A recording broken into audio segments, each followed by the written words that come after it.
Okay, so I'm just trying to show you really quickly if you're using google.de and using maps, so google.de/maps.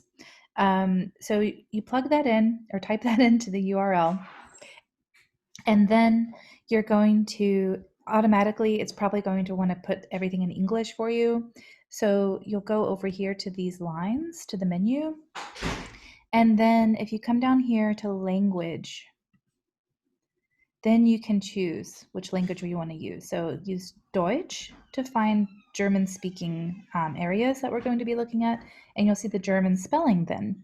So you should notice that like Munich turned back to München, and then we have Salzburg, Österreich instead of Austria, Tschechien instead of the Czech Republic, and so weiter. So if I back out, we see Deutschland instead of Germany, Poland, Romanian, Bulgarian, and Ungarn. There's Ungarn. That was in another video. I was trying to talk about a character that comes from there.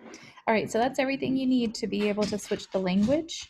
And I think that's everything. So, tschüss.